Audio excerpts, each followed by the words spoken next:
မင်္ဂလာပါရှင်2025ခုနှစ်မေလ23ရက်နေ့ရဲ့နေ့လည်ခင်းသတင်းတွေကိုတင်ဆက်ပေးပါတော့မယ်ကျွန်မစူစီပါရှင်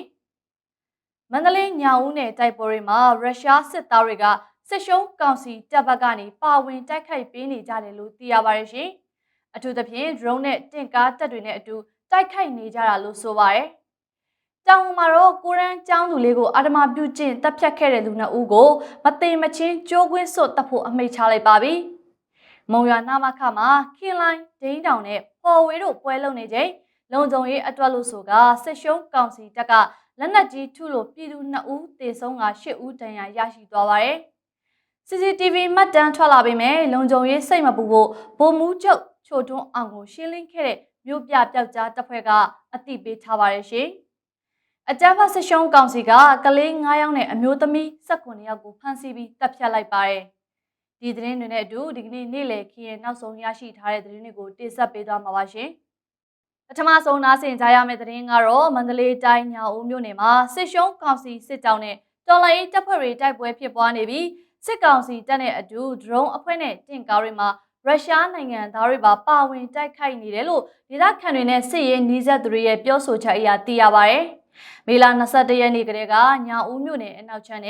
့ကြောက်ပတောင်ညောင်ဦးကားလန်အနောက်ဘက်တွေမှာတိုက်ပွဲတွေဖြစ်ပွားလျက်ရှိကြောင်းနဲ့ရုရှားနိုင်ငံသားတချို့က drone မောင်းနေသူတွေအဖြစ်ပါဝင်နေတယ်လို့တင့်ကားတွေပါတဲ့စစ်ကြောင်းမှလည်းလိုက်ပါနေကြောင်းသိရပါတယ်။ညောင်ဦးမြို့နယ်အနောက်ဘက်ချမ်းမှာတော့စစ်ရှုံးကောင်စီစစ်ကြောင်းနဲ့တိုက်ပွဲဖြစ်ပွားနေပါတယ်။ရုရှားတွေပါတာလည်းဟုတ်တယ်။ drone မောင်းတဲ့ကောင်တွေ3ယောက်တစ်ယောက်ကစစ်ကြောင်းထဲပါတယ်။နှစ်ယောက်ကတောင်စင်းရဲစခန်းထဲမှာနေတာလို့သိရတယ်လို့ဒေသခံစစ်ရေးနှီးစပ်သူတို့ကပြောပါတယ်။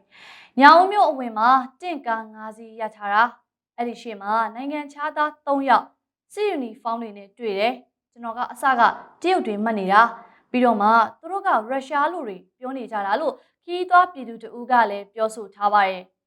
ညောင်မြို့နယ်တနောင်ကုန်းပြူရွာအနီးမှာရှိတဲ့ဆက်ဆက်ယို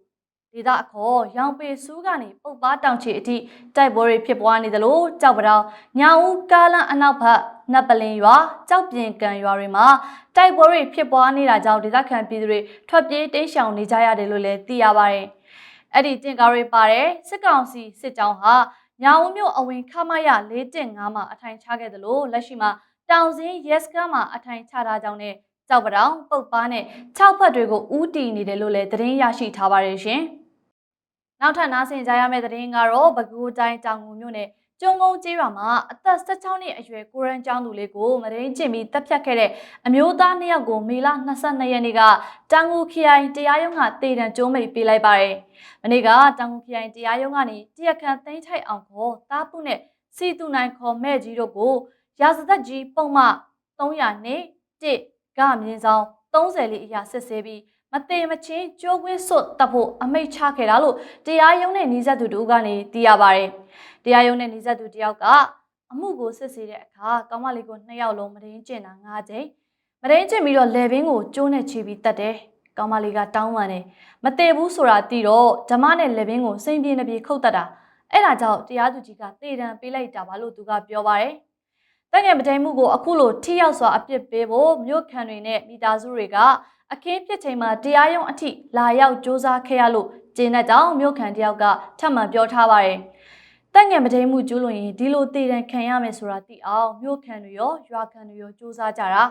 အခုလိုတေတံပေးမှတနာယူတဲ့သူတွေကလေးငယ်တွေကိုပြစ်မှတ်မထားရဲမှာလို့သူကဆက်ပြောပါတယ်။မတ်လ19ရက်နေ့ကတောင်ငူမြို့နယ်ကျွန်းကုန်းကျေးရွာမြောက်ပိုင်းမှာမိဘတွေလုပ်ငန်းခွင်သွားနေတဲ့အချိန်အိမ်မှာကြံခဲ့တဲ့အသက်16နှစ်အရွယ်ကိုရန်ကျောင်းသူကိုတရားထဲနေတဲ့အမျိုးသားတစ်ယောက်ကအာဓမပြုကျင့်ပြီးရဆက်ဆက်တပ်ဖြတ်ခဲ့တာပဲဖြစ်ပါတယ်။တေဆုံးသွားတဲ့ကျောင်းသူလေးမှာလိမ္မာရင်ကျဲပြီးပညာရေးထူးချွန်ကမိဘအပေါ်တိတက်သူတစ်ယောက်ဖြစ်တာကြောင့်ရွာခံတွေနဲ့မြို့ခံတွေပေါင်းကပြစ်မှုကျူးလွန်သူ2ယောက်ကိုထိရောက်တဲ့ပြည်ဒဏ်ချမှတ်ရေးအတွက်စ조사ခဲ့ကြတာပဲဖြစ်ပါတယ်ရှင်။နောက်ထပ်သတင်းတစ်ပုဒ်အနေနဲ့စကိုင်းတိုင်းမုံရွာမြို့နယ်ငကတွင်းရွာကိုစစ်ရှုံးကောင်စီကလက်နက်ကြီးနဲ့ရန်ငါပစ်ခတ်လို့ဒေသခံပြည်သူ2ဦးသေဆုံးပြီး8ဦးဒဏ်ရာရခဲ့တယ်လို့ဒေသခံသတင်းရင်းမြစ်တွေထံကသိရှိရပါတယ်။မုံရွာမြို့အနောက်မြောက်တိုင်းစစ်ဌာနချုပ်နာမခထဲမှာလူပြက်ခင်လိုက်လူပြက်ဒိန်းတောင်နဲ့အဆိုတော်ဖော်ဝေးဆိုသူတို့ပါဝင်တဲ့စစ်ကောင်စီပျော်ပွဲရှင်ပွဲလုပ်နေချိန်မှာလုံခြုံရေးအတွက်လို့ဆိုက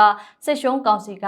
မေလ22ရက်နေ့ညနေ4နာရီကျော်ကနေည9နာရီကျော်အထိမြို့ပတ်လည်ကိုလက်နက်ကြီးနဲ့ပစ်ခတ်တာလို့သိရပါတယ်။စစ်ရှုံးကောင်စီကမုံရွာမြို့ပေါ်နဲ့မြို့ပတ်လည်အထိုင်စခန်းတွေဂိတ်တွေကနေလက်နက်ကြီးနဲ့ရန်ကားပစ်ခတ်ခဲ့တာဖြစ်ပြီးမအူဂိတ်ကပစ်ခတ်တဲ့လက်နက်ကြီးတွေဟာမြို့ရဲ့တောင်ဘက်ပိုင်းကနဂရင်းကျေးရွာတဲ့6လုံးအထိကြားရောက်ပောက်ကွဲပြီးပြည်သူတွေတေဆုံးဒဏ်ရာရတာလို့ဒေသခံတွေကပြောပါတယ်။ဘာတိုက်ပွဲမှမရှိဘူးဘာမှလှုပ်ရှားမှုမရှိပဲလက်နက်ကြီးထုတာရွာခံတွေကတောကအပြန်အလုတ်ကအပြန်ရေချိုးမိုးချိုးတချို့လည်းထမင်းစားတောက်နားနေတဲ့အချိန်ရုတ်တရက်ကြီးလက်နက်ကြီးတွေကျလာတာရှောင်းချိန်မရလိုက်ဘူးလို့ဒေသခံတအုပ်ကပြောပါတယ်။နဂတ်တွင်းရွာလေရက်ကိုလက်နက်ကြီးနှလုံးနဲ့အမှတ်1ရက်ကွက်ကိုလက်နက်ကြီး၄လုံးကြားရောက်ပောက်ကွဲခဲ့ပြီးရွာခံအသက်40ဝန်းကျင်အရွယ်အမျိုးသမီးနဲ့အမျိုးသားတို့2ဦးသေဆုံးက8ဦးဒဏ်ရာရပြီးတချို့ကအသက်အန္တရာယ်စိုးရိမ်ရတယ်လို့နဂတ်တွင်းရွာခံတအုပ်ကပြောပါတယ်။သေဆုံးဒဏ်ရာရသူတွေဟာတာမန်လက်လုံလက်စားရွာခံပြည်သူတွေဖြစ်ပြီး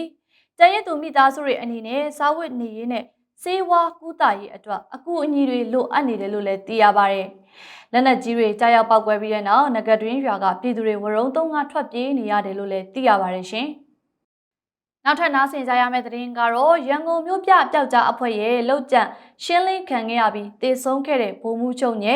ချိုထွန်းအောင်ရဲ့နာရီကိုဒီကနေ့မေလ23ရက်နေ့မှာစစ်ရှုံးကောင်စီလက်အောက်ခံသတင်းစာမှာထုတ်ပြန်လာပါတယ်။ဗိုလ်မှူးချုပ်ချိုထွန်းအောင်ရှင်းလင်းခံရပြီးနိုင်ပိုင်းအတွင်းမှာပဲရှင်းလင်းခဲ့တဲ့ CCTV မှတ်တမ်းဓာတ်ပုံတွေကိုစစ်ရှုံးကောင်စီဝါရဖြန့်အုပ်စုတွေဘက်ကဖော်ပြလာကြပြီးရှင်းလင်းခဲ့တဲ့ PDF အဖွဲ့တွေကိုစစ်အုပ်စုဘက်ကအင်အားအများအပြားနဲ့ပိုက်စိတ်တိုက်ရှာဖွေနေတယ်ဆိုတဲ့သတင်းတွေလည်းထွက်ပေါ်လာပါတယ်။ဗိုလ်မှူးချုပ်ညိချိုထွန်းအောင်ကိုရှင်းလင်းရေးမစ်ရှင်လုပ်ခဲ့တဲ့ Golden Valley Warriors အဖွဲ့တာဝန်ရှိသူက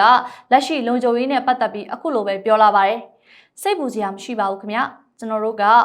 CCTV အောက်မှာအလုပ်လုပ်ရတာမို့ဒီကောင်တွေ CCTV ရမှာကိုကြိုသိထားပြီးသားဖြစ်ပါတယ်။သူတို့ထူးတလဲရရှိသွားတာမျိုးတော့မဟုတ်ပါဘူး။လိုအပ်တဲ့ပြင်ဆင်မှုလည်းလုပ်ပြီးသားပါလို့သိထားပေးပါ။ဒီလောက်ပါပဲ။မဆိုင်တဲ့ပြည်သူတွေကိုကျွန်တော်တို့ပါဆိုပြီးလှုပ်လိုက်မှာပဲလို့ကျွန်တော်တို့ပြန်စိတ်ပူတာပါလို့သူကပြောပါတယ်။အငိမ့်စားတန်အမတ်ကြီးဗိုလ်မှူးချုပ်ချိုထွန်းအောင်ကိုစစ်ရှုံးကောင်စီခေါင်းဆောင်မင်းအောင်လှိုင်ကကိုယ်တိုင်ဝနကြော်ထင်ဘွဲ့ချီးမြှင့်ထားတာဖြစ်ပြီးစစ်ကောင်စီအတွက်အားထားရသူတဦးလည်းဖြစ်တယ်လို့သိရပါတယ်။စစ်ရှုံးကောင်စီခေါင်းဆောင်မင်းအောင်လှိုင်ဟာသူအားကိုးရတဲ့စစ်ဗိုလ်ချုပ်ဟောင်းတွေရဲ့အကြံဉာဏ်ကိုလည်းရယူပြီးပြည်သူစစ်မဟာဗျူဟာကိုစစ်မှုထမ်းဟောင်းအဖွဲ့အင်အားနဲ့လှုပ်ဆောင်ပြီးအဲ့ဒီအဖွဲ့ရဲ့တိုင်းအဆင့်ခေါင်းဆောင်တွေထဲမှာဗိုလ်မှူးချုပ်ညိချိုထွန်းအောင်လည်းပါဝင်တယ်လို့ Golden Valley Warriors ကထုတ်ပြန်ထားပါတယ်ရှင်။နောက်ထပ်နားဆင်ကြရမယ့်သတင်းကတော့စစ်ရှုံးကောင်စီကအသက်18နှစ်အောက်ကလေး9ယောက်ကိုဖမ်းဆီးပြီးတဲ့နောက်တပ်ဖြတ်လိုက်တယ်လို့နိုင်ငံရေးအကျဉ်းသားများကူညီစောင့်ရှောက်ရေးအသင်း AAPP ရဲ့ထုတ်ပြန်ချက်အရသိရပါတယ်။ AAPP ရဲ့2025ခုနှစ်ဇန်နဝါရီလ1ရက်နေ့ကန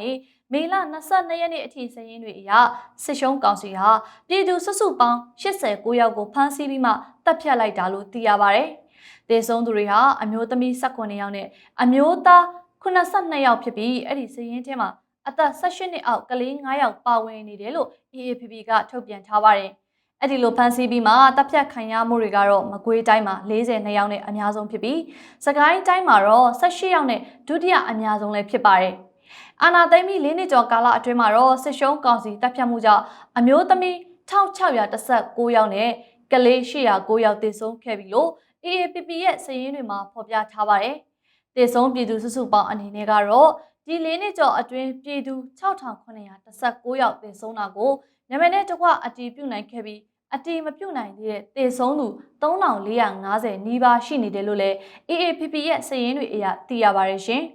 ။ဒီကနေ့နေ့လည်ခင်းနောက်ဆုံးသတင်းတပုတ်အနေနဲ့ AR တိုင်းမှာစစ်ရှုံးကောင်စီကအတင်းအဓမ္မပေါ်တာဆွဲစုဆောင်ပြီးပဲခူးတိုင်းကိုပို့ဆောင်ခံလိုက်ရတဲ့စစ်မှုထမ်းတင်နန်းစင်း2ဦးတရားဝတီခရိုင်အမှတ်1တပ်ရင်းထံကိုလက်နက်ခဲယမ်းတွေနဲ့အတူအလင်းဝင်လာပါတယ်။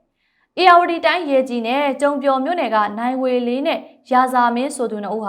မေလ19ရက်နေ့ကအလင်းဝင်လာခြင်းပဲဖြစ်ပါတယ်။သူတို့က MA1 တနက်2လဲလက်ပစ်ပုံ1လုံးစကားပြောဆက်1လုံးကြီပေါက်6ခုယူဆောင်လာခဲ့တယ်လို့တရားဝတီခရိုင်အမှတ်1တပ်ရင်းကသတင်းထုတ်ပြန်ထားပါတယ်။နိုင်ဝေလေးနဲ့ရာဇာမင်းဟာအရင်ကတပ်တွင်းကင်းနဲ့တပ်တွင်းတပ်သားချောင်းချီလုပ်ငန်းတွေမှာတာဝန်ထမ်းဆောင်ရပြီးအခုရက်ပိုင်းမှာနတ်တလေးမြို့နယ်ပြင်ပုံရွာကိုလှုပ်ရှားစစ်ကြောင်းနဲ့အတူရောက်ရှိလာခြင်းမှာထွက်ပြေးလာခဲ့ခြင်းဖြစ်ပါတယ်။ သူတို့ကဖမ်းဆီးပြီးစစ်သားစုဆောင်းခံရတာစစ်တပ်ကိုပြန်တိုက်မယ်လို့ပြောတယ်လို့နတ်တလင်းမျိုးကပြည်သူ့ကာကွယ်ရေးရဲဘော်တို့ကပြောပါတယ်တော်လိုင်းတပ်တွေနဲ့ပူးပေါင်းပြီးစစ်အာဏာရှင်စနစ်အပြီးတိုင်ချုပ်ငြိမ်းမှုအတွက်ပြန်လည်တိုက်ပွဲဝင်မယ်လို့ပြောဆိုကြောင်းတရားဝတီခရိုင်အမှတ်1တပ်ရင်းကသတင်းထုတ်ပြန်ထားပါတယ်။အေယာဝတီတိုင်းအတွင်းစစ်မှုထမ်းဥပဒေနဲ့စစ်သားစုဆောင်းခံရသူတွေဟာပဲခူးတိုင်းအပြင်ရခိုင်ပြည်နယ်၊စကိုင်းတိုင်း၊မန္တလေးတိုင်း၊မကွေးတိုင်းတွေကိုပို့ဆောင်ခံခဲ့ရပါတယ်။အရခတပ်တော်အေးရဲ့ဂွားမြို့သိန်းတိုက်ပွဲ၊စကိုင်းတိုင်းကအင်းတော်မြို့သိန်းတိုက်ပွဲ၊ပင်လယ်ဘူးမြို့သိန်းတိုက်ပွဲမန္တလေးတိုင်းစင်ကူးမြို့သိန်းတိုက်ပွဲတွေမှာအေယာဝတီတိုင်းကစစ်မှုထမ်းတင်နန်းစင်းတွေထိခိုက်ဒေဆုံးမှုများပြီးဖမ်းဆီးခံရသူတွေလည်းရှိပါတယ်။လက်ရှိမှာတိုက်ပွဲတွေပြင်းထန်နေတဲ့အေယာဝတီတိုင်းလေးမျက်နှာနဲ့ရေကြီးမြို့နယ်ကတိုက်ပွဲတွေမှာလည်းစစ်မှုထမ်းတင်နန်းစင်းတွေကိုစစ်ကောင်စီကအများဆုံးအသုံးပြုနေပါတယ်ရှင်။ဒီကနေ့နေ့လည်ခင်းရဲ့နောက်ဆုံးရသတင်းတွေကိုတင်ဆက်ပေးခဲ့တာပဲဖြစ်ပါရဲ့ရှင်။ပြည်သူများအားလုံးစိတ်ရောကိုယ်ပါကျန်းမာချမ်းသာပြီးဆီယနာရှင်စနစ်ဆိုးလက်အောက်မှာအမြန်ဆုံးလွတ်မြောက်ကြပါစေလို့ဆုမွန်ကောင်းတောင်းလိုက်ရပါတယ်ရှင်။